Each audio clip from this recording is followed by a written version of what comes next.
Es la última hora en el programa del profe Morales y precisamente es la hora de Noel Alejandro Leal. Es el momento en que hablamos de Venezuela, de cómo está el país y cómo lo que ocurre en el país afecta no solo a América. Y eso lo hablamos ya con Noel Alejandro Leal. Muy buenas madrugadas, Noel. Buenas madrugadas, Jenny, profe, y a todos los que nos acompañan hoy. Gracias por esta nueva oportunidad. Noel, estoy feliz porque por fin coincido con Jorge Rodríguez. Cuéntame. Te voy a leer algo. Vi el video y lo tuve que ver varias veces porque no lo creía. Dijo: el heredero del fundador y padre de esta revolución, Nicolás Maduro, es el presidente en la historia de la República Bolivariana de Venezuela desde 1830 hasta la fecha que más ha combatido la corrupción administrativa en cualquiera de sus formas, en cualquiera de sus partes. Búsquenle un presidente, además de Chávez y Nicolás Maduro, que haya enfrentado la corrupción de manera tan determinante, tan firme y tan valiente. Tiene razón. Esta gente no quiere competencia. No quiere competencia. Y sí, la competencia vendría a ser estrictamente en lo que es la capacidad de robar. Estrictamente la capacidad de robar. Esto es, mira, él te reportó lo que se robó de esto. No, eso se lo robó solo y no repartió. Entonces vamos a aprovechar y eso, vamos a aprovechar. Vamos a colocar eso dentro del marco de la situación que importa. ¿Qué es la que importa? La legitimidad de la revolución. Nosotros habíamos hablado desde hace tiempo que todo el proceso de la llegada del interinato y todo este tipo de cuestiones venía un camino, la reinstitucionalización de la tiranía y la aceptación internacional de la particular forma de gobernar del chavismo. Y vamos a tomar como eje para poder avanzar sobre eso las declaraciones del secretario de prensa de la Casa Blanca, donde dicen que acompañan los esfuerzos de esta lucha contra la corrupción por parte del gobierno de Nicolás Maduro. Si no entienden allí que forma parte del juego de legitimar, de la aceptación internacional, por eso es que tenemos que terminar de entender por qué va este cuento. ¿Por qué va este cuento? Desde el principio el chavismo vino a destruir a Venezuela y por lo tanto a destruir a los venezolanos. Pero en economía hemos hablado en 200 oportunidades de que lo que ha hecho el chavismo es el robo más grande que ha habido y habrá en la historia de la humanidad ejecutado por un gobierno. Y entonces vamos a poner un punto sobre esto. De este robo en específico estamos hablando de que cifras moderadas hablan de 30.000 millones de dólares. Moderadas. Eso es el presupuesto fiscal de este año multiplicado varias veces. Entonces, si nosotros tomamos en cuenta de esos números en un país que tiene 5 años produciendo menos de 1 millón de barriles, esos números que salen de una producción que se vende muy por debajo de cuerda, a través de triangulación, con altísimos costos en comisiones para poder burlar la política de sanciones. Y estamos hablando de semejante fortuna. Entonces, imaginen lo que se han robado durante toda la etapa del chavismo. Y lo que siempre le digo a la gente para que pueda entender cómo fue que llegó el chavismo. Si nosotros tomamos lo que era Venezuela antes de la salida del general Marcos Pérez Jiménez y sumamos la cantidad de miles de millones que entraron después, si contamos la salvaje estupidez que fue lo que llaman la nacionalización del petróleo, que no es nada más que la estatización, cuando nosotros podíamos recibir en pocos años de nuevo toda la estructura petrolera que estaba instalada a través de las transnacionales en Venezuela, la íbamos a recibir porque cesaban los contratos, las concesiones. Entonces todo eso entraba a Venezuela sin que Venezuela tuviese que pagar ni endeudarse con absolutamente nada, ni perder lo más importante en este tipo de cosas, que es la relación de confianza. Entonces, imagínense la cantidad de millones que constantemente se han robado de Venezuela. Si estamos hablando que durante ese periodo, las cifras moderadas es eso, 30.000 millones de dólares, vendiendo menos de 1 millón de barriles y teniendo que vender muy por debajo del precio del mercado.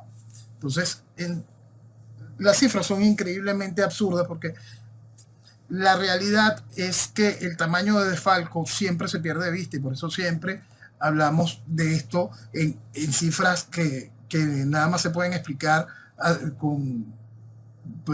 haciendo paralelismo con planes Marshall, haciendo paralelismo con Producto Interno Bruto de un país, porque para poderlo manejar en cifras caen en vacíos, son números que caen en vacíos para que la población en general pueda entender. Bueno, está esta oferta, la oferta de ir legitimando al chavismo, que va a tener su guinda total, que son las elecciones del 2024, que es la que están trabajando todos. El asunto vamos para que tú te puedas legitimar de verdad en el 2024. Para que te puedas legitimar de verdad, yo tengo que buscar la manera, yo Estados Unidos tengo que buscar la manera de que tú te veas bonito, pues que no te veas tan mal. Y entonces, haz algo, ¿vale? Busca algo contra la corrupción, haz algo para poder decir que tú te estás enmendando. Y entonces el gobierno decide, vamos a pensarlo. El chavismo se sienta, vamos a pensar y dice, ¿quién está aquí más quemado? Todos estamos quemados, ¿vale? ¿Tú no te acuerdas del cartelito? Somos 15 delincuentes. Oye, ¿verdad? Sí, pero hay uno que tiene un cartelito aparte. El cartelito aparte lo tiene Tarek El Aissami. Tenía un cartelito aparte mucho antes de que salieran los demás por la solicitud de la Secretaría de Justicia y un cartelito que le puso el ICE previo, que hace un año antes. Y debido a todo el entramado de corrupción empiezan con los problemas eso de la competencia al robar. En el robo de la estructura, este último robo, por eso hablamos de este último robo a PDVSA, parece que no repartieron los reales completos, no le dieron su comisión a cada uno, no, y alguien robó de más y con ese tipo de real hizo cosas que los demás no fueron ni consultados, pues. Y entonces decidieron, mira, este cartucho, aparte de que está quemado, no está repartiendo completo, o su gente no está repartiendo completo. Entonces vamos a aprovechar y vamos a hacer este regalo. Y es un regalo que es muy bien acordado, porque nosotros tenemos que entender que cada persona de estas que supuestamente son detenidas por esta lucha contra la corrupción aquí en Venezuela, nosotros constitucionalmente tenemos prohibido extraditarlas. Venezuela no extradita con nacionales. Por lo tanto, Estados Unidos puede ver con buen ojo que un tipo como Yoselí Ramírez vaya preso. ¿Por qué? Porque está solicitado por los Estados Unidos, tiene hasta su cartelito también, es un hombre vinculado a una gran estafa con criptomonedas. Esa estafa inundó parte del mercado, dinero que entró, que es lo que siempre hablamos de cuando se extiende esa sábana del movimiento del dinero dentro de la estructura financiera de los Estados Unidos. Pero el asunto es que Yoselí jamás va a pagar prisión a los Estados Unidos porque fue capturado aquí. Y entonces, cuando inventen algo, simplemente aquí se queda. Y el mismo caso... Están por él, ¿no? Una recompensa de 5 millones. Exactamente. Tiene su cartelito. Entonces, igual que Tarek tiene una por 5 millones de su cartelito previo también, pero pongan ustedes que lo ponen preso, algo que no creo que suceda. Lo ponen preso, igualito, no será extraditado. Y por lo tanto quedará en el país. Y puede quedar en el país bajo otro acto de las distintas etapas de la lucha de la corrupción que ha llevado el heredero de Chávez, que es cuando pusieron preso a Elías Pino, creo que se llama Elías Pino, otro también vinculado a otra de las grandes estafas de PDVSA, que está preso hace supuestos 5 años y nunca ha pagado juicio, todavía el juicio no ha empezado. Entonces, y no sé dónde estará preso, pero supuestamente está preso. Entonces, imaginemos esa misma realidad con respecto a estos personajes. Estos personajes también nos toca uno que es muy especial para que el país pueda entender el nivel de la cochinada, como que es Ukbel Roa. Si bien Tarek El Aissami ha sido vicepresidente, canciller, vicecanciller, ministro de cuantas cosas hay, gobernador electo por el pueblo del estado de Aragua, este personaje tiene más o menos un currículum similar sin esos altos cargos. Es un personaje que es ficha directa de Tarek El Aissami, pero la gracia de la burla viene en esto. Este personaje es vicepresidente del partido PSV en el estado Nueva Esparta y es electo diputado por el estado Trujillo. Esto es Oriente y los Andes. No tiene que ver absolutamente Son con... venezolanos. Sí, pero es increíble. El nivel de burla es una cosa realmente salvaje contra la sociedad, contra el país, ¿no?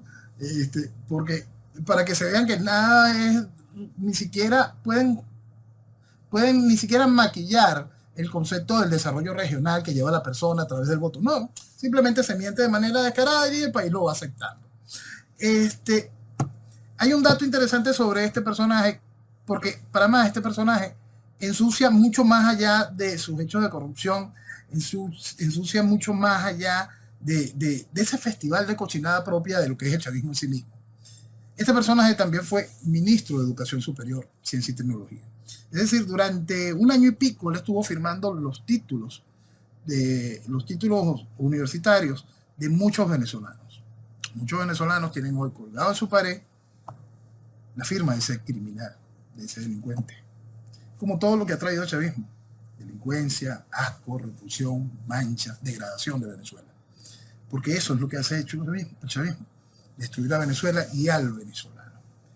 ¿Sabes que hay importantes cosas que tienen que ver con esto? Si bien aquí lo podemos enmarcar en todo este espacio de la negociación que ayuda al concepto de la legitimidad que busca el chavismo, y gracias al proceso de no extraditar todo el juego que da adentro, igual también forma parte de las constantes purgas que realiza un gobierno de este tipo, ¿no? Y entonces, no es que estos tipos no sean culpables, porque culpables son todos y cada uno, pero pueden cargar con muchísimas más culpas de las que pueden haber cometido. Y para eso tenemos que recordar al que era el principal comisario de la NKVD soviética, es decir, el socio de Stalin para poder hacer todo el trabajo sucio y cada una de las purgas. Este hombre manejó el gran poder de persecución interna dentro de la Unión Soviética por más de 15 años.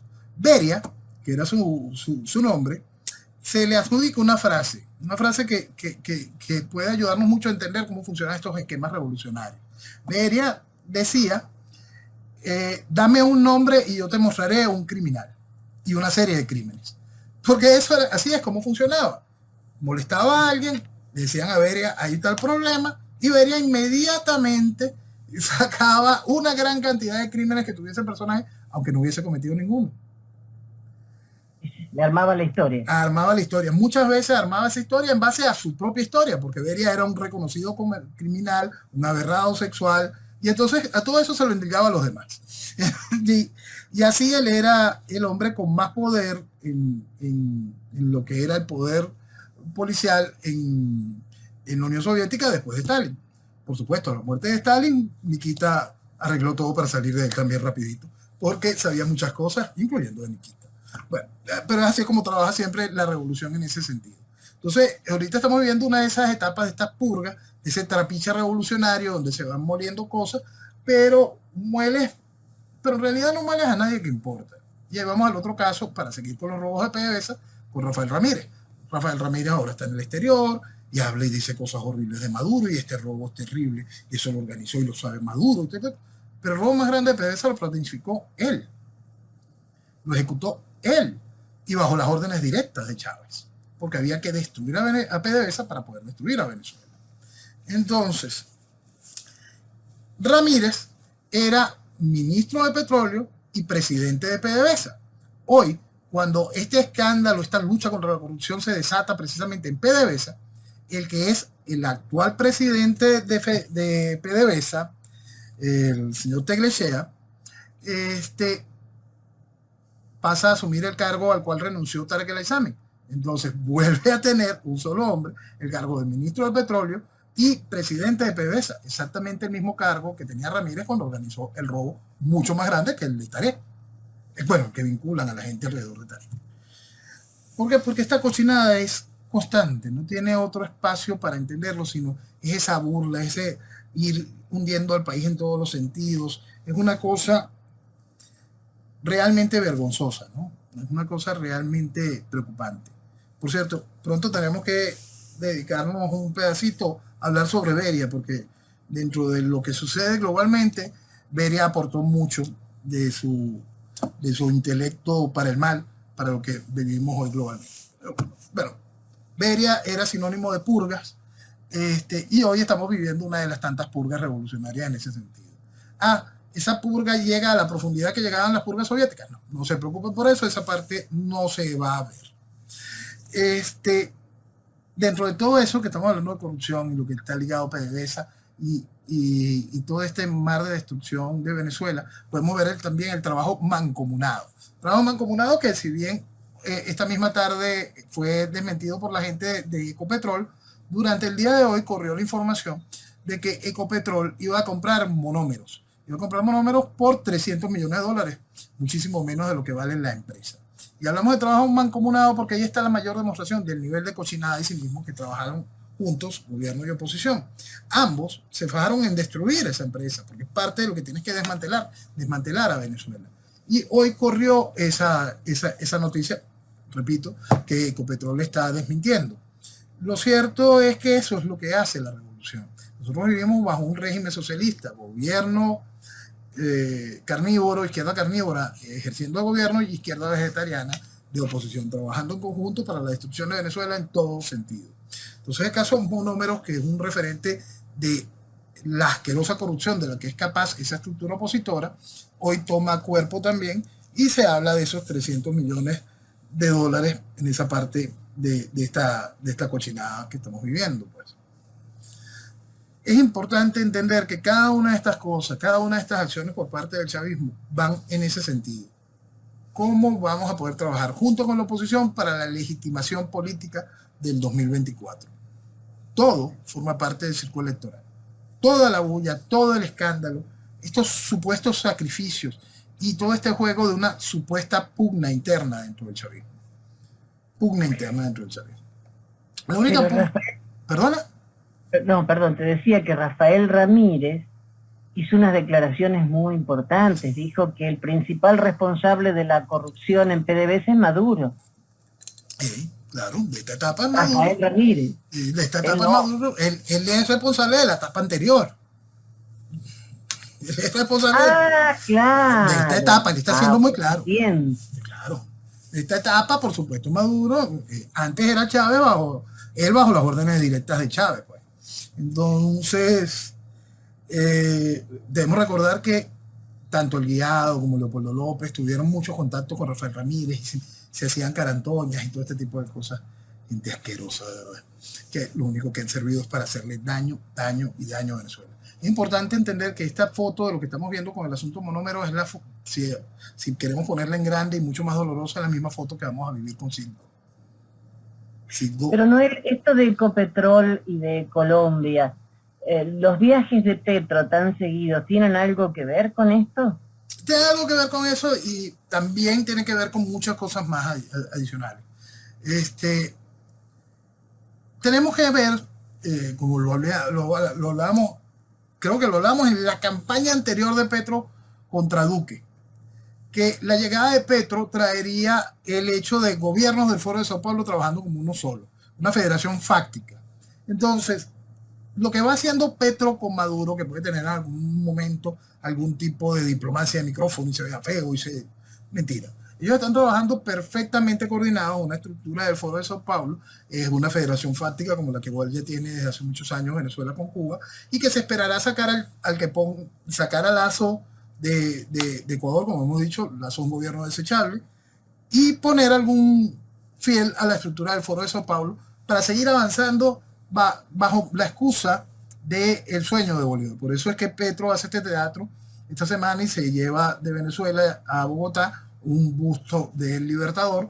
Por eso en aquel momento en su juramentación digo, yo no me juramento hasta que traigan la espada de Bolívar.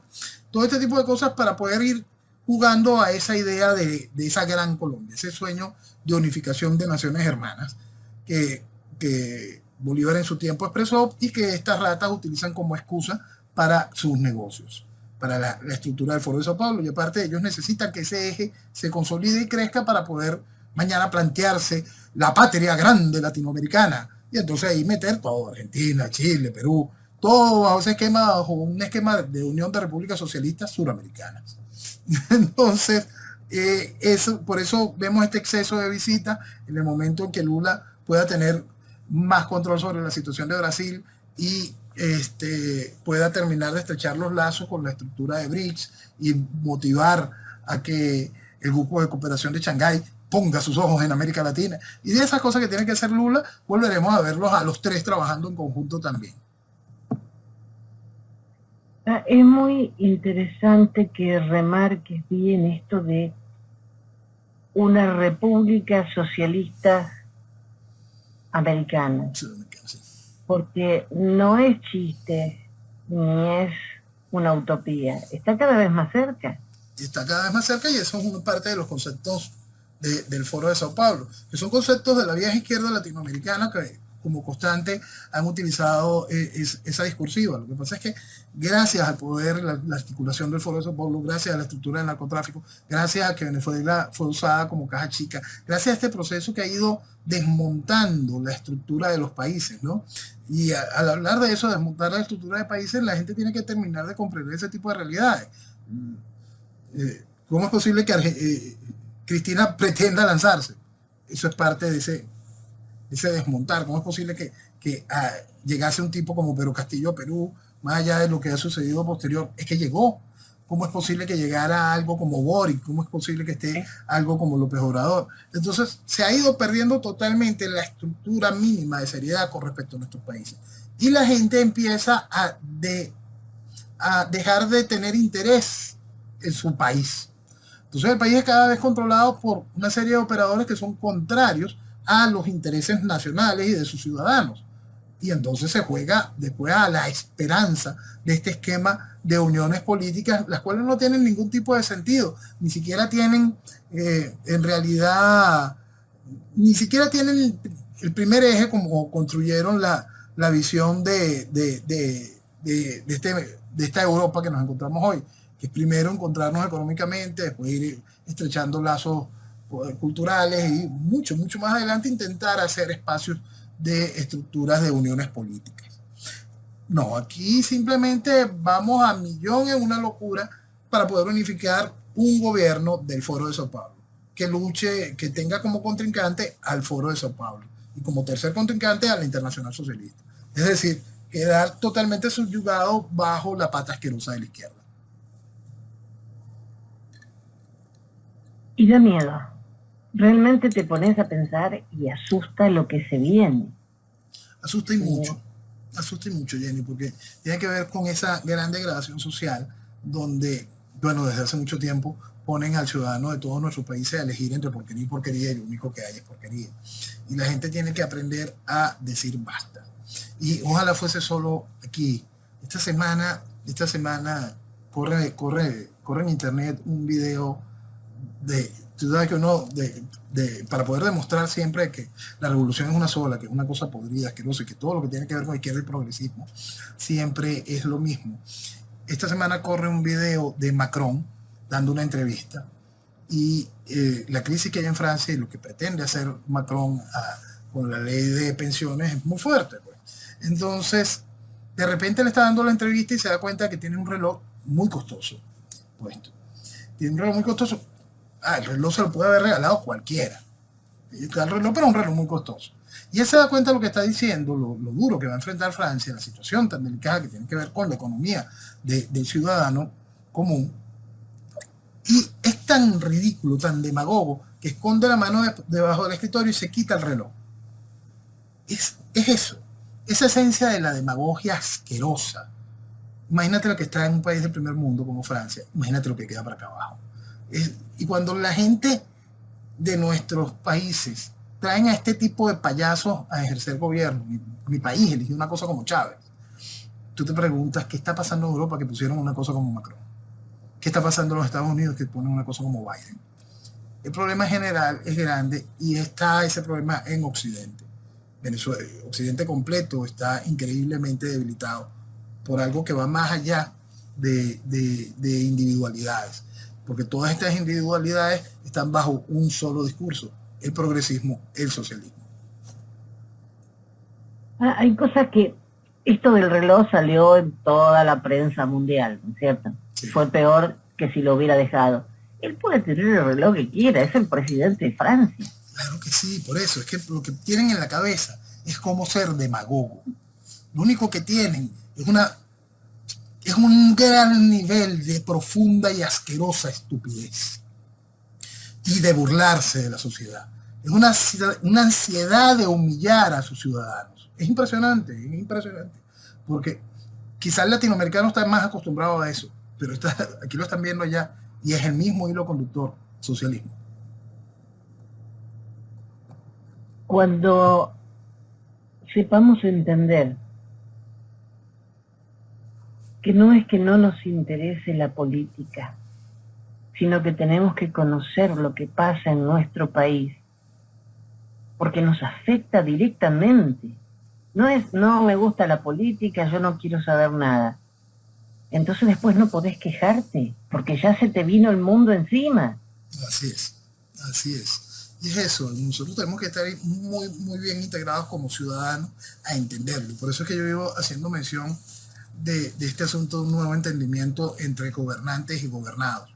Porque en Francia existe hasta un esquema electoral técnicamente de segundo grado, cuando la gente llega al cargo de la presidencia es por acuerdos parlamentarios, por votos a los parlamentarios de un partido. Y aún así el desastre ocurre. Entonces, estamos en un gran riesgo, que es responsabilidad de los ciudadanos. En un gran riesgo donde te presentan supuestos outsiders, porque Macron no estaba de parte de ninguno de los dos partidos principales de Francia. Y era evidente lo que iba a suceder. ¿Por qué? Porque venía envuelto en ese manto de progresismo. Entonces, por supuesto, iba a ser una cosa tan o más asquerosa. Todavía tiene tiempo para ser mucho, mucho peor. Entonces, estamos en un mundo que está muy, muy mal, muy, muy mal como sociedad, porque ha llevado a su dirigencia a este tipo de personajes tan increíblemente mediocres que debilitan la estructura de sus naciones.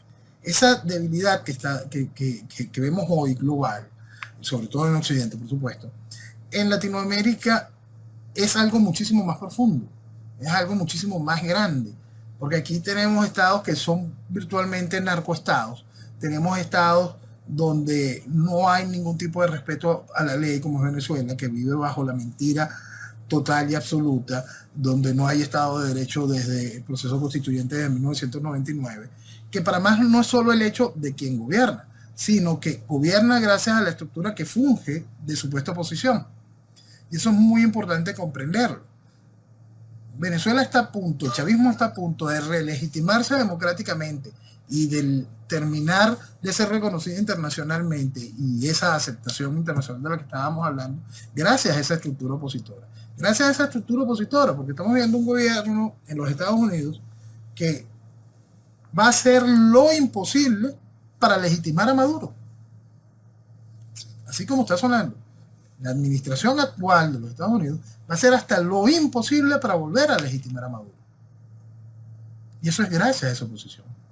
Es gracias a esa oposición que puso una cosa tan espantosa como fue la ridiculez del interinato, y pusieron una caricatura aún más ridícula como Guaidó. Una cosa impresentable en el mundo. Entonces, esa misma oposición que rechaza a Trump, rechaza a Bolsonaro, no tiene idea de quién es Orbán, pero se sentían tan cómodos con algo como Duque, una cosa tan increíblemente inútil. Eso es la verdad. Esa misma oposición que se puso aquel título de venezolano con Biden. Bueno, y ahí están. Eso sucede en Venezuela. En cada uno de nuestros países tienen que ver esa foto y van a encontrar bastantes similitudes. Estoy preocupada porque, escuchándote, aprendí que lo que decís hay que darle mucha importancia, porque hasta ahora todo lo que has dicho ha ocurrido. Porque sabes analizar lo que está pasando, porque sabes comparar con lo que ha pasado en otras partes. Y me sigue dando vueltas en mi cabeza y no lo puedo sacar. Esto de hacer una gran América unida.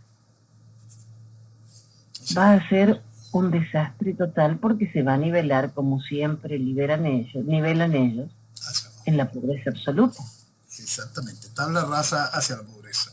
Eso es lo que busca todo esquema socialista. Por eso es que cada vez que alguien viene con el cuento de que eso es anacrónico, estar hablando de derecha o izquierda, lo vuelvo siempre a que se enfrenten al non plus ultra del globalismo. En el 2030 no tendrás nada y serás feliz. No hay frase más socialista que esa. Y es eso, la pelea es ideológica, el problema es el socialismo. El socialismo lo están usando los grandes capitales. Sí, pero es socialismo, ¿entiendes? Es la misma pistola. El socialismo lo usó Lenin, lo usó Marx. Sí, es la misma pistola. El socialismo, el nacionalsocialismo lo utilizó Hitler. Sí, es la misma pistola. Entonces, nosotros tenemos que entender cuál es el problema. El problema es ideológico, tenemos que atacarlo para que no importa quién lo use, identificarlo y poder señalar, señores, esto hace daño, hay que ponerlo a un lado. ¿Cómo se revierte ese daño? Tan sencillo como entender que lo que importa es hacer fuerte a un individuo, que ese individuo esté consciente de generar una familia fuerte, funcional, que esa familia fuerte necesite un entorno que sea capaz, donde ella pueda crecer y desarrollarse, y eso es una sociedad funcional. Entonces son familias fuertes generando sociedades funcionales, que las mismas entienden el valor de su herencia cultural, respetan todo su esquema que se traduce en esa hermosa palabra cuando bien ejercida, que es la soberanía, y eso da la posibilidad de entender la nación. Y hacia abajo es eso, es esa nación que es escudo y protección de una sociedad que defiende a una familia, que logra hacer que un individuo sea el aporte y eje, un individuo que tenga su responsabilidad, que tenga su libertad, que tenga una visión de compromiso con su nación a través de esa escalera. Entonces, eso ha sido muy atacado. Y para que se pueda entender ese mismo eje, y volvemos a algo que nos habría agarrado hace rato, por eso es que hay que estudiar tanto a Beria. Beria hablaba mucho de ese esquema de penetración y debilitar a la sociedad. Debilitar a la sociedad para que fuera dentro de sus propias fronteras que se vaya minando y se vaya acabando esa sociedad para poder controlarla a futuro. El futuro llegó. Y vaya que llegó. Y llegó rápido. Sí. Y todo esto está sucediendo frente a un gran caos global, Jenny. Porque este caos global hay que ponerlo en foto grande. La semana pasada lo estábamos empezar a tocar, pero debido a los problemas de internet no pudimos entrarle, que es el problema global y la economía. La semana pasada empezamos a ver lo que había sucedido con el banco de Silicon Valley, y se nos cortó definitivamente la comunicación cuando íbamos a empezar a hablar sobre lo del Credit Suisse. Pero para poder entenderlo de manera fácil, hay una frase que distingue siempre este tipo de situaciones. La frase dice que cuando en Estados Unidos estornuda, el mundo entra en resfriado. Yo explicaba que en el momento que estaba sucediendo todo el asunto de la elección de Biden, Estados Unidos estaba teniendo un infarto. Imagínate cómo está el mundo hoy. Pero volviendo a la foto sobre la economía, con lo del el banco del Silicon Valley, vemos después lo del Credit Suisse, y vemos lo que sucedió el viernes en el mercado bancario alemán. Es increíble estar hablando de una caída tan gigantesca como la de Deutsche Bank, que pone a todo el mundo de verdad en un estado de locura, y que la misma afecta, por supuesto, a muchos más bancos que solo el alemán. Y se queda en un nivel de emergencia todo el esquema financiero europeo, que saben que es imposible rescatar ese banco en la realidad que está viviendo. Es decir, estamos entrando en una tormenta impresionante, y ahora vamos a la parte de la tormenta perfecta, porque también viene esta parte del juego de lo que también sucedió hoy en China. En China, la gran inmobiliaria, la gran empresa de construcción Evergrande, que entró hace años en una serie de problemas financieros que también comentamos acá, hoy declara una reestructuración de su deuda. Y la reestructuración de su deuda hace que los tenedores de su deuda en el extranjero pierdan el 94%. Entonces, eso no es eso es una maldad que viene a ser parte del juego de la tormenta perfecta, pues todos sabemos que en China la economía es simplemente una decisión del Partido Comunista Chino. Es decir, hubiese podido imprimir cualquier cantidad de yuanes y poder fabricar lo que tú quieras, darle un soporte, hacer una nueva moneda, cualquier cosa hubiesen hecho para rescatar Evergrande. No lo hicieron, ¿por qué? Porque mucha de la deuda de Evergrande está en capital foráneo, el cual simplemente no va a cobrar nada. Entonces, esos son los cuentos chinos, ¿no? Esa parte maravillosa. Exactamente. Esa parte maravillosa de la realidad china, y esa parte maravillosa de la realidad china a la que nos enfrentamos, a la que nos enfrentamos de una manera tan inmediata. ¿Por qué? Porque todo esto tiene que ver con la locura aquella de haber sacado a Rusia del SWIFT, y volvemos al proceso económico, y por eso que estamos hablando de la tormenta perfecta.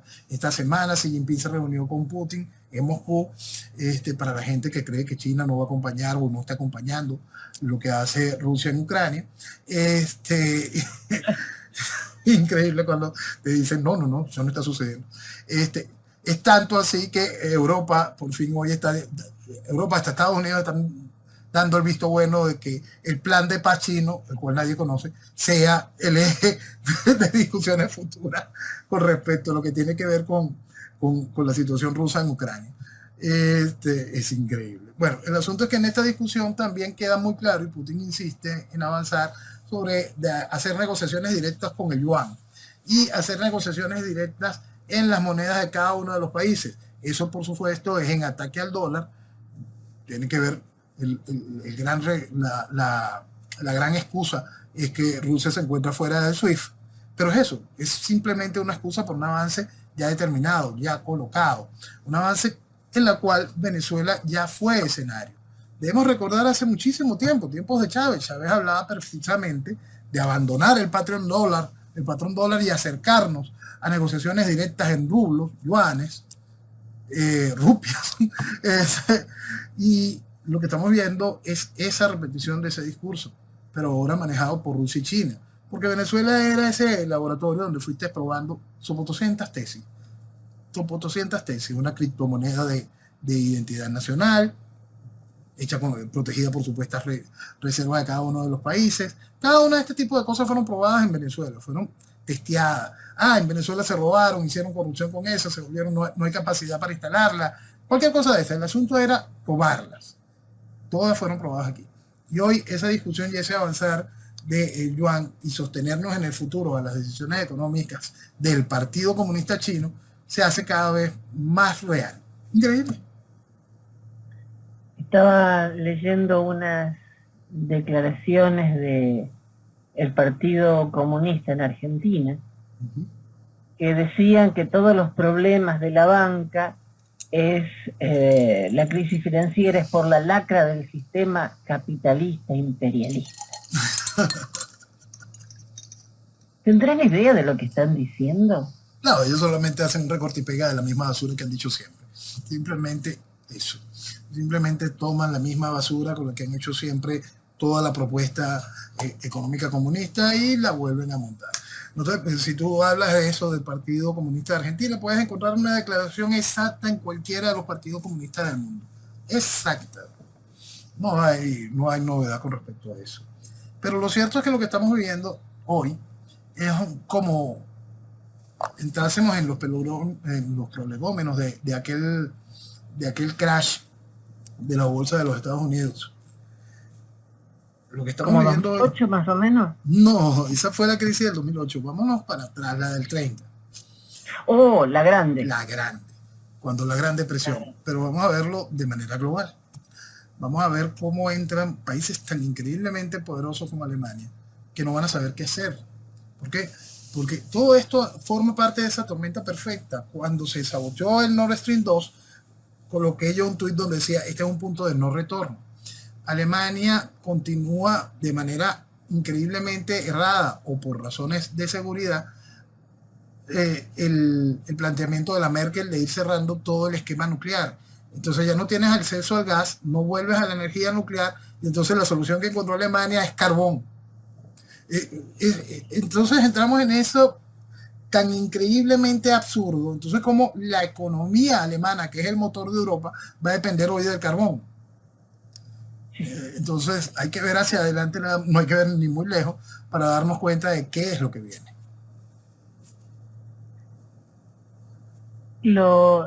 La bolsa, el banco, el Deutsche perdió un 10%, ¿no? En la bolsa.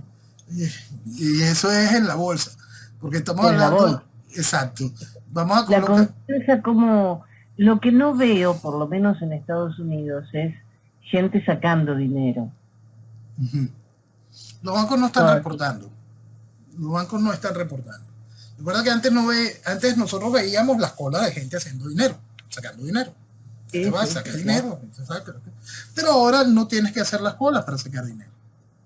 Sí. La gente encuentra otras vías de cómo trasladar su dinero. Lo saca de los grandes bancos, lo llevas a los bancos pequeños regionales, haces la transferencia, pierdes un poquito de comisión, pero guardas de una vez tu dinero fuera del sistema financiero donde crees que estás incurriendo el peligro. Entonces la gente se va hacia los pequeños bancos regionales creyendo que eso será su defensa. Si ahorita pudiésemos ver la capitalización de los bancos regionales frente a los grandes bancos nacionales con conexiones extranjeras, veríamos los bancos regionales increíblemente capitalizados. ¿De dónde va a sacar después? Allí la gente sí empezará a comprar activos directamente a través de los bancos y tampoco vamos a ver el movimiento del capital, del efectivo, porque para el efectivo estamos viviendo cada vez más restricciones, pero sí vamos a ver esta gran corrida bancaria que no se nota en efectivo como se podía notar antes. Sí, ahora hay muchas formas más de hacer las cosas. Exacto. Aquí ya hubo un sacudón muy grande con las criptomonedas.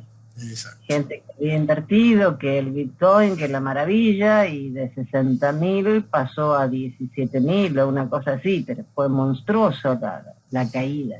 Y volverá a subir y volverá a inyectársele capital de ese tipo de cosas. Porque estamos hablando de, como hablamos al inicio del Bitcoin, también es un gran espacio para el negocio sucio. Y entonces a través del Bitcoin, y por eso volvemos a lo que hablábamos del representante del área de criptoactivos en Venezuela y por qué está siendo buscado en los Estados Unidos, porque a través de eso se inundó el mercado de criptomonedas con dinero sucio proveniente del narcotráfico. Y a través del mercado de la criptomoneda entró al esquema financiero de los Estados Unidos. Y muchas criptomonedas se sobrevaloraron porque había una gran compra, claro, había cualquier cantidad de liquidez buscando cómo lavar, cómo lavar la moneda obtenida por negocio de narcotráfico. Y todo eso fue generando su propia burbuja aparte. Y cada una de estas cosas son eso, increíblemente sucias, y nada de esto puede traer algo realmente positivo.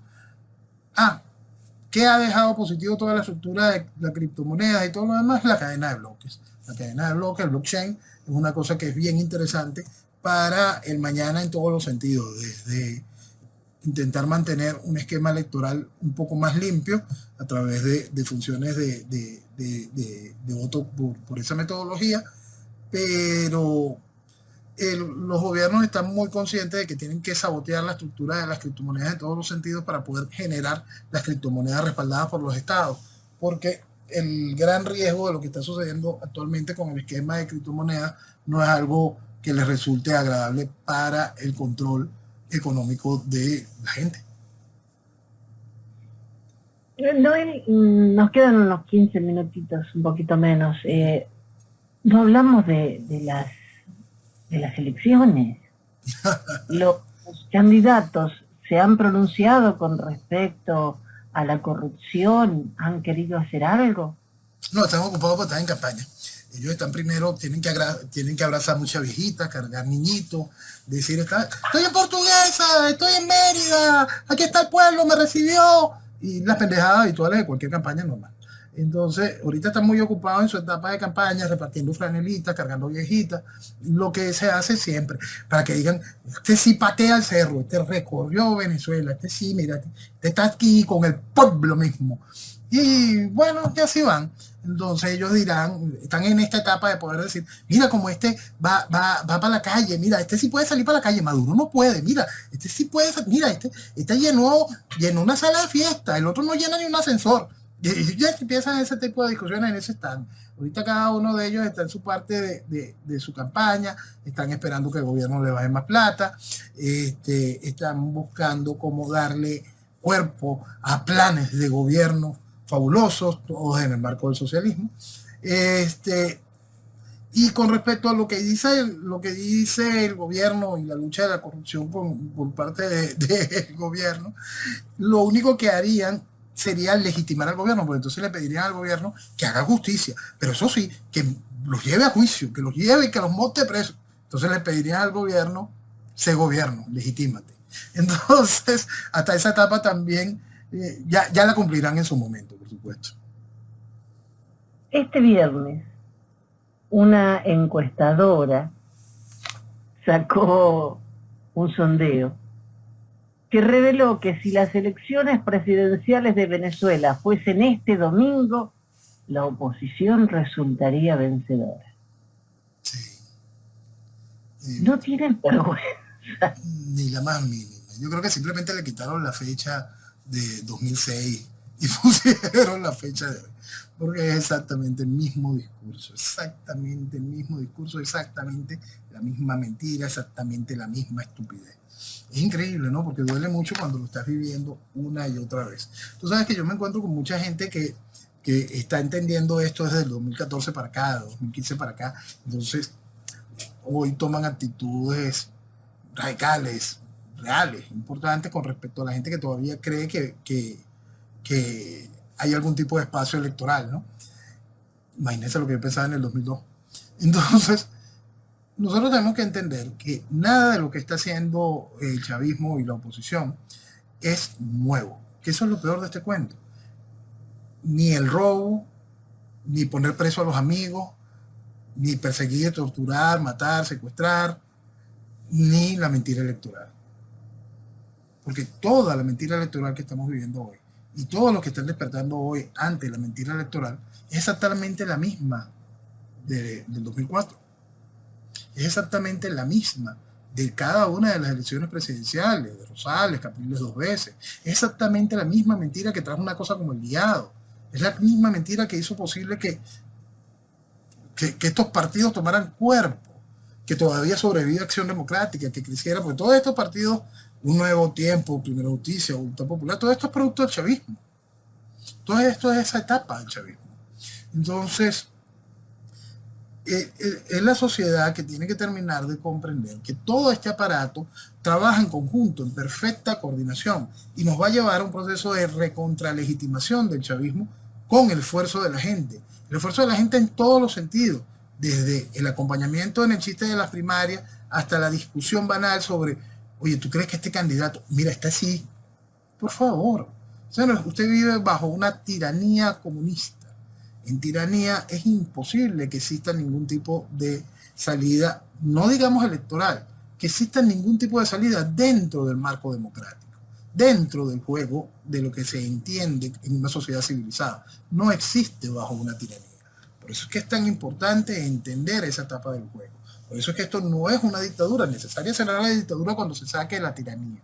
Pero hay que terminar de comprender la realidad política de lo que se está viviendo en Venezuela, entender el proceso ideológico y comprender que todos estos candidatos han jugado a lo mismo, que su único discurso va en el mismo sentido, que no pueden hacer ninguna otra cosa porque destruirían la esencia que les permite seguir en este juego, la razón por la que están en este juego, mantener a Venezuela sumida en la porquería. Petro quiere servir de enlace con los partidos políticos venezolanos para blindar de legitimidad las elecciones presidenciales de 2024. ¿Más claro? Más claro, imposible. Más claro, imposible. Está todo, por supuesto, no sería nuevo en esos lazos de afinidad entre la oposición y Petro. Hay que recordar cómo sufrió Leopoldo López cuando Petro fue enjuiciado por lo que hacía en la alcaldía de Bogotá.